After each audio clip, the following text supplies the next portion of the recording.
Most fathers get thanked for the roof over their family's head. I got called a parasite under mine. Welcome to Dad's raw revenge. Get comfortable, because this one's going to take you somewhere you don't expect. Drop a comment and let me know where you're watching from. Hit that like button, and make sure you're subscribed before we get into it. Here, let me back up. My name is Walter Briggs. I'm 62 years old, and for 34 years I made my living as a general contractor in a small town outside Dayton, Ohio, called Fairhaven.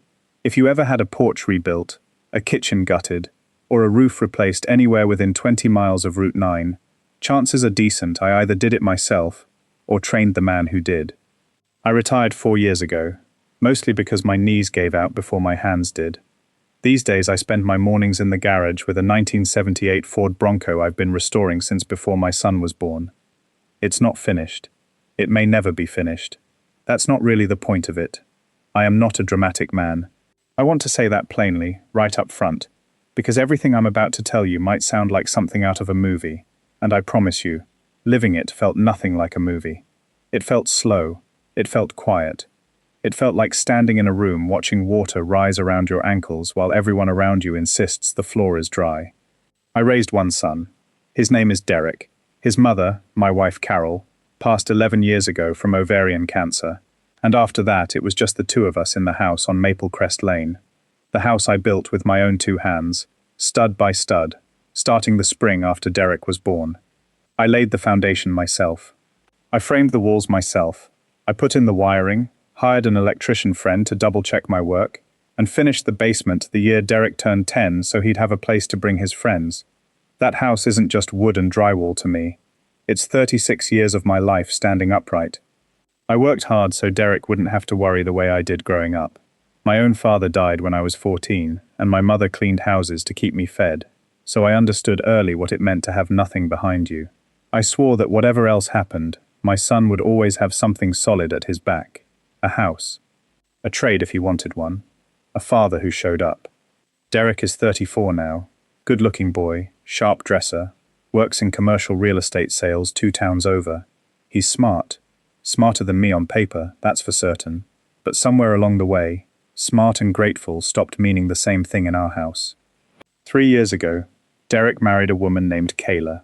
I want to be fair to her, because fair is something I try to be even now, even after everything. Kayla grew up comfortable. Her family had money, the kind of money that buys confidence before it buys character. She was polite to me at the wedding.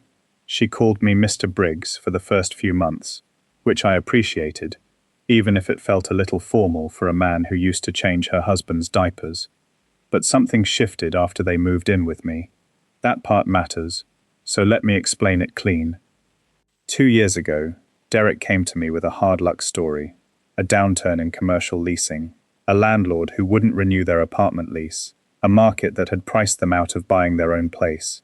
He asked if he and Kayla could stay with me for 6 months while they saved up. Of course I said yes. What kind of father says no to that? I moved my recliner out of the den so it could be their bedroom for a while, converted, and I told him, "Take your time, son. This is still your home too." 6 months became a year became 18 months, and somewhere in there, the way they looked at that house started to change. It stopped being my house that they were borrowing space in. It started becoming, in their eyes, a house that was simply theirs, that I happened to still be occupying. Now here's the thing Derek didn't know, and this matters, so stay with me here, because it's important. When Carol and I built that house, we did it the old-fashioned way, cash we'd saved, a small construction loan I paid off in 9 years working double shifts, and a deed that has had exactly one name on it since 1990. Mine. Not joint tenancy. Not a trust with Derek's name attached. Mine, and mine alone, filed with the Montgomery County Recorder's Office, sitting quiet in a fireproof lockbox in my garage next to my father's old Army medals. Derek assumed, and I never corrected him, because why would a son need reminding of something so basic, that the house would simply pass to him one day, the way these things do in families. What he didn't know was that I'd redone my estate planning after Carol died, sat down with a lawyer named Phyllis Odom who'd handled our family's affairs for 20 years, and structured things a particular way, not out of suspicion, out of caution. Contractors see too many families torn apart by property to leave things loose. That quiet piece of paper in my lockbox would end up mattering more than anything Derek or Kayla ever said to my face. But I'm getting ahead of myself. Let me tell you how it started to go wrong. The first sign was small enough that I told myself I was imagining it. Kayla began redecorating rooms without asking, repainting the guest bathroom a shade of grey she called Grage, replacing my recliner, the one Carol bought me for our 20th anniversary, with something sleeker from a catalogue. When I asked about it, gently, she said, "Oh, Walter, that old thing was falling apart. We're just updating things a little. Not your house, not your things. Just things. Like the whole place had quietly become communal property the moment they'd unpacked their boxes." Derek started referring to it differently too. When we redo the kitchen, he'd say to friends on the phone, standing in my kitchen, not when Dad redoes the kitchen, when we, as if ownership had transferred through osmosis, just by living there long enough. I let it go. I am not a dramatic man, and a father doesn't go picking fights over pronouns. I told myself, they're young, they're figuring out their life, this is temporary, be patient. Carol used to say I had the patience of a fence post, and for once in my life, I decided to lean into that. Then Kayla's parents started coming around more. Her father, a man named Roland Hensley who'd made his money in a chain of car dealerships across 3 counties, began treating dinners at my table like business meetings about a property he was thinking of acquiring. He'd walk the yard measuring sightlines with his hands like a man picturing an addition. He'd ask me questions that sounded innocent but weren't. "You ever think about downsizing, Walter? A man your age, alone in a house this size, seems like a lot of upkeep." I'd smile and say I liked the upkeep. Kept me busy. He'd laugh like I'd made a joke. About 14 months ago, my knees started giving me real trouble. Not just the ache I'd lived with for years, but sharp, buckling pain that put me on the floor of the garage one Tuesday morning, unable to get up for almost 20 minutes before I managed to drag myself to a chair. Derek found me that evening when he got home from work. To his credit, he panicked, got me to urgent care, sat with me in the waiting room. For about a week after that, he was the son I remembered, checking in, bringing me coffee, asking if I needed anything. Then the week after that, I overheard him on the phone with Kayla's father in the backyard, thinking I was napping. "He's not going to be able to keep living here alone forever, Roland. We both know that. The question is just timing." I sat very still in my chair by the window, and I listened to my son talk about my future like a real estate listing. That should have been the worst of it.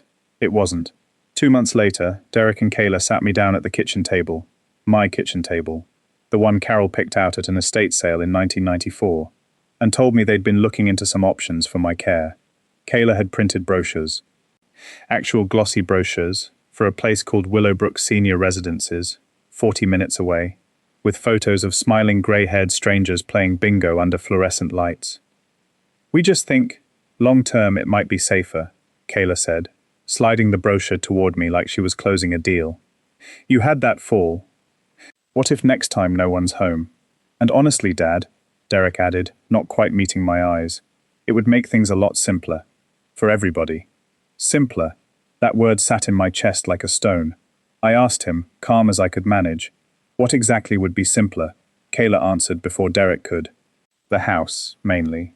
I mean, eventually it's going to be Derek's anyway, right? It just makes sense to start thinking about that transition now. While you're still..." She paused, searching for a word that wouldn't sound as ugly as it was. "While you're still around to help with the paperwork." While I was still around, like I was a formality standing between them and a signature, I told them I needed time to think, and I got up from that table slower than I needed to, because I wanted a minute to make sure my voice would hold steady. It did. I went out to the garage, sat in the driver's seat of the unfinished Bronco, and I put both hands on the wheel of a truck that doesn't run, and I sat there for close to an hour. Not yet, I told myself. Watch. Listen. Not yet. 3 weeks later is when it happened. The night that started this whole story. The one I opened with. Derek and Kayla had Kayla's parents over for dinner, and I wasn't feeling well, so I stayed in what used to be my den, now their bedroom turned back into a den, after they'd finally saved enough to buy their own place 2 streets over. A place, I should mention, that Roland Hensley had quietly helped finance. The kind of help that comes with strings nobody names out loud. They were staying at my house that particular week, only to help me transition, as they called it. Ahead of a move to Willowbrook they'd already begun arranging behind my back. An appointment already booked, a deposit already discussed, all of it moving forward on rails I hadn't agreed to. I came out around 8:30 for a glass of water, and I heard my name from the kitchen, so I stopped in the hallway, out of sight, the way you do when your gut tells you something before your ears finish catching up. Kayla was laughing about something. Then Roland's voice, low and satisfied. Man built this whole place with his hands, and he's going to end up in a room the size of a walk-in closet. Funny how that works out. And then Derek's voice, my son's voice, said the thing I will hear for the rest of my life. He's not going to fight it. He never fights anything. Honestly, at this point he's just a parasite living off a house he can't even take care of anymore. Easier for everyone if he just goes. A parasite. I want to tell you I felt rage in that moment. I didn't. Rage would have been simpler. What I felt was something colder and stiller, like a lake freezing over in one long silent night. I stood in that hallway of the house I built with my own hands, listening to my son call me a parasite in it, and something in me went very, very quiet. I didn't walk in. I didn't confront them. I am not a dramatic man. I went back to the den, sat on the edge of the bed, and I thought about Carol, and I thought about that lockbox in the garage. And for the first time in 18 months, I let myself think clearly about what I actually owned and what I did not. That should have been the worst night. It wasn't the last one either. If you've been listening for a while, do us one quick favor. Hit subscribe. It costs you nothing and it means a great deal to us. Drop your thoughts in the comments, and let's keep going, because this story is only getting started. The following Saturday, they made it official. Derek came into the garage while I was wiping down a wrench I didn't need to wipe down, and he told me, in the careful, rehearsed voice of a man reciting something he and his wife had practiced, that they'd decided it would be best for everyone if I moved into Willowbrook by the end of the month. He said Kayla's father had already spoken to someone there and could get the paperwork expedited. He said they'd start handling logistics on the house once I was settled. I asked him what logistics meant. He looked at the floor of my garage, the floor I'd poured myself in 1991, and said, listing it. Probably. The market's good right now, Dad. Listing it. My house. The house with one name on the deed, and it wasn't his. I told him I understood, and that I needed a little time to get my affairs in order before any of that happened. He seemed relieved I hadn't argued. He actually smiled and said, "See, I told Kayla you'd be reasonable about this." Reasonable. I'd spent 34 years building things so my son could stand on solid ground, and reasonable was the word he used for the moment he tried to sell that ground out from under me. That was Saturday. Sunday morning, I called Phyllis Odom. Phyllis had been our family lawyer since Carol and I bought the empty lot on Maple Crest in 1989. She's 71 now, sharp as a blade, and she picked up the phone on the second ring like she'd been expecting my call for a year, which, as it turned out, she basically had. "Walter," she said, "I was wondering when you'd finally call me about this." Turns out Phyllis had run into Roland Hensley at the courthouse 3 months earlier, small towns being what they are, and he'd made some offhand comment about helping the Briggs family sort out their property situation that had struck her as odd enough to remember. She hadn't said anything to me because it wasn't her place to speculate, but she confirmed, that Sunday morning on the phone, everything I already knew and needed to hear stated plainly by someone with a law degree. The deed to 214 Maple Crest Lane was in my name only, sole ownership. No joint tenancy, no transfer on death designation naming Derek, nothing filed, nothing pending, nothing that gave my son or his wife or his father-in-law one single legal claim to a square inch of that property. "They can't sell what they don't own, Walter," Phyllis said. "They can't list it, they can't force you out of it, not without your signature, and not without a court order. And there is no court in this state that's granting an eviction order against a homeowner living in his own paid-off house because his son thinks it's time." I asked her what my options were. "Well," she said, and I could hear her settle back in her chair the way she does when she's about to enjoy herself a little. "For starters, you could stop being so reasonable." Over the next 6 weeks, I did exactly what Phyllis and I planned together, calm and quiet, the way I've done everything in my life that mattered. I didn't shout. I didn't confront Derek or Kayla. I let them keep believing their timeline was moving forward. I let them keep making appointments and deposits and phone calls to Willowbrook, because every single one of those calls was, without them realizing it, building the record Phyllis said we might eventually need. Proof. in writing and voicemail and text message, of exactly what they'd been planning and exactly how they'd been planning it. I called Willowbrook myself, quietly, and confirmed I had never signed a single document, never authorized a single deposit in my name, because it turned out Roland Hensley had put down that deposit using an account linked to Derek and Kayla, not me, hoping I'd simply go along once the machinery was already turning. I got that confirmed and dated in writing. I drove to the Montgomery County Recorder's office myself and pulled a certified, dated copy of the deed, just to hold the paper in my own two hands. I updated my will with Phyllis. Not out of spite, I want to be clear about that, because a man can protect himself without needing to destroy someone else in the process. I structured things so the house would remain fully mine, fully protected, for as long as I chose to live in it, with clear, written conditions about what would happen to it after I was gone, conditions that had absolutely nothing to do with a hallway conversation I wasn't supposed to overhear. And I found, going through some old boxes in the garage one evening, a voice memo I'd forgotten I even had, an old habit from my contracting days, recording site meetings so I never got blindsided by a client claiming I promised something I hadn't. 6 weeks earlier, before any of this really came to a head, Derek had asked me, almost casually, to walk him through the paperwork on the house sometime, just so he understood how everything was set up for the future. I'd recorded it out of pure habit, the way I recorded every conversation that smelled even faintly like it might matter later, and in it you can hear him ask, plain as day, whether the house was basically already half his, and you can hear me, tired and trusting, telling him not to worry about it, that everything would be taken care of. I wasn't angry when I found that recording. I was accurate. There's a difference, and it's one I learned to hold on to through this whole ordeal. I'm not angry, I kept telling myself. I'm just accurate. I let 5 more weeks pass. I let them plan a family dinner to finalize the transition, as Kayla put it in a text message she didn't realize I could see over her shoulder one evening. Roland and his wife invited, along with Derek's Aunt Carol's sister, my sister-in-law Denise, who I called personally, and asked to please come. 2 mid-story favors before we get to the good part. If this story's got you hooked, hit that subscribe button now.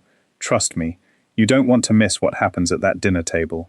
The dinner was set for a Friday night, at my house, my table, my kitchen that Kayla had by then repainted twice without asking. Roland and his wife Diane arrived first, dressed like they were attending a small, tasteful celebration. Denise arrived next, sharp-eyed as ever, squeezing my hand at the door and murmuring, "You sounded different on the phone, Walter. You okay?" "I will be," I told her.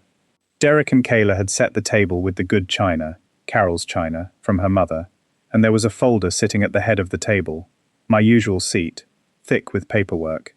Kayla had put together what she called a transition packet, Willowbrook enrollment forms, a property listing agreement, pre-filled with Roland's real estate contact as the agent, a power of attorney form, blank line waiting for my signature, granting Derek authority over my property and financial decisions going forward. I looked at that folder for a long moment before I sat down. Dinner started pleasant enough, the way these things always do, right before they aren't. Small talk about the weather, about Derek's job, about Diane's garden. Roland made a comment about how nice it would be to finally get some updates done around here, structurally speaking, glancing at the ceiling like he was already picturing his contractor walking through it, not realizing, of course, that the actual contractor who'd built every inch of that ceiling was sitting 3 feet away from him holding a fork. About 20 minutes in, Derek cleared his throat and slid the folder toward my plate. "Dad, we figured tonight would be a good time to just get everything squared away." Kayla drew up the paperwork. "It's pretty straightforward. Willowbrook's got a room ready for you starting the 15th, and once you're settled, we'll get the house listed and split whatever comes out of it, obviously. That's only fair. Split whatever comes out of it. My son, offering to split the proceeds of a house that had never for one single day belonged to him. That's very generous of you," I said, and I meant for it to land exactly the way it did. Quiet even, with just enough weight underneath it, that Denise's eyes flicked up sharp from her plate. I opened the folder. I looked at the listing agreement with Roland's associate's name typed neatly at the bottom, waiting on a signature line under my printed name. I looked at the power of attorney form, and then I set both of them down, and I reached into my jacket pocket, and I pulled out my own folder, the one I'd brought with me and left folded on my lap the entire time, waiting. Before we sign anything, I said, I think there's something you all should probably see first. I laid the certified copy of the deed on the table, dated, stamped, unmistakable. County Recorder's seal, my name, sole owner, filed in 1990, no amendments, no transfers, no liens. Nobody said anything for a moment. Kayla's fork stopped halfway to her mouth. Derek, I said, keeping my voice level, the same voice I'd use walking a nervous homeowner through a bad inspection report. I want to be very clear, because I think there's been a misunderstanding for a while now about how this house works. This is my house. It has only ever been my house.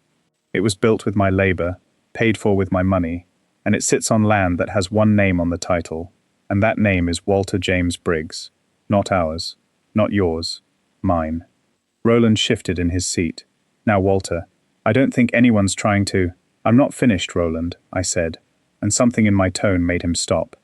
I laid down the confirmation letter from Willowbrook next, the one showing the deposit had been made from an account not belonging to me, without my authorization or signature, along with a note that any enrollment agreement bearing my name would require my personal, notarized consent I had never given and did not intend to give. Then I laid down a printed transcript of the voice memo. I didn't play the audio. I didn't need to. I just watched Derek's face as he read the transcript of his own words, 6 weeks old, asking whether the house was basically already half his. You have no idea who you just handed that envelope to, I thought, watching him. Kayla's mother, Diane, had gone very still. Denise had set her fork down entirely and was watching the whole scene with an expression I can only describe as grimly satisfied, the look of a woman who'd suspected something for a while and was finally seeing it confirmed. I heard you, I said to Derek, quietly, in the kitchen a few weeks back. I heard exactly what you called me. His face went pale. Kayla's went red. Dad, that's not— I was frustrated. I didn't mean— You said I was a parasite, I said. Living off a house I can't take care of anymore.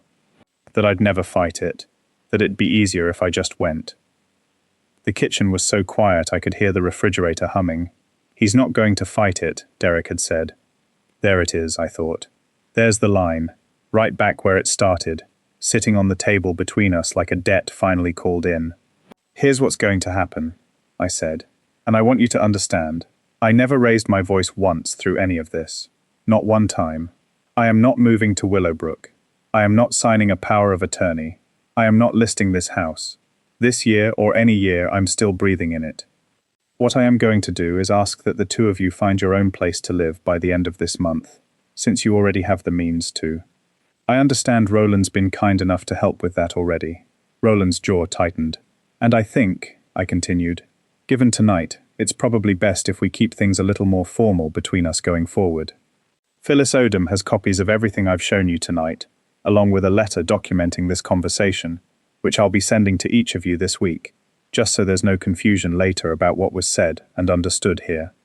Derek's hands were shaking slightly on the table. You had a lawyer draft a letter about your own son. I had a lawyer help me protect 34 years of my life, I said, after my own son called me a parasite in the house I built for him. Nobody at that table had anything to say to that, not Derek. Not Kayla, who'd gone quiet and small in a way I hadn't seen since her wedding day nerves. Not Roland, whose whole face had rearranged itself from confident to calculating to, finally, defeated, watching a real estate deal he'd never had any legal right to broker evaporate in front of him. Diane reached over and put a hand on Roland's arm, murmuring something I didn't catch and didn't need to.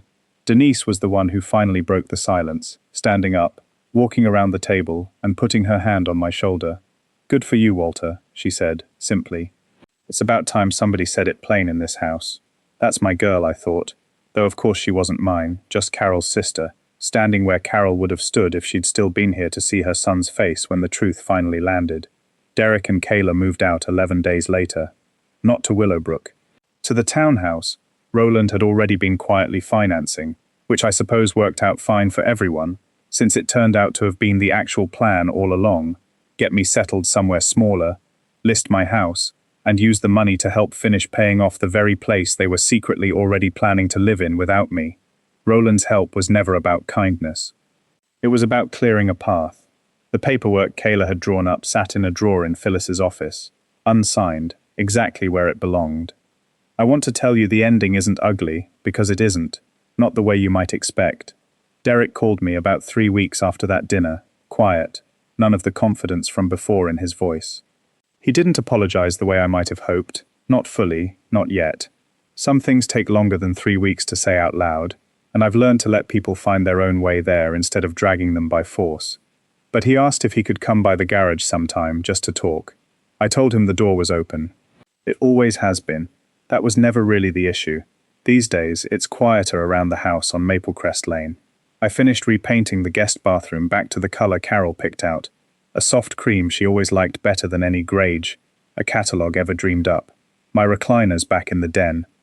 The Bronco in the garage still doesn't run, and some evenings I just sit in it anyway, hands on the wheel, listening to the quiet of a house that is, and has only ever been, entirely mine. Derek and I are talking again, slowly, carefully, the way you rebuild a wall that's been standing too long without proper mortar. Kayla, I understand less about, and that's all right. Some relationships mend on their own timeline, and some don't mend at all. And a man my age has learned there's a kind of peace in accepting either outcome, instead of forcing one. What I know for certain is this. I built that house with my own 2 hands, plank by plank, nail by nail, for 36 years. And no folder full of paperwork, no glossy brochure, no quiet arrangement made behind my back, was ever going to talk me out of the one thing that was truly, legally, and completely mine. Some men don't look powerful. They just are, and the ones who underestimate them always find out, usually at a kitchen table, over good china, with the deed sitting right there in plain sight the whole time. If you enjoyed this story, hit that like button, subscribe, and drop a comment below letting me know where you're watching from. I'll see you on the next one.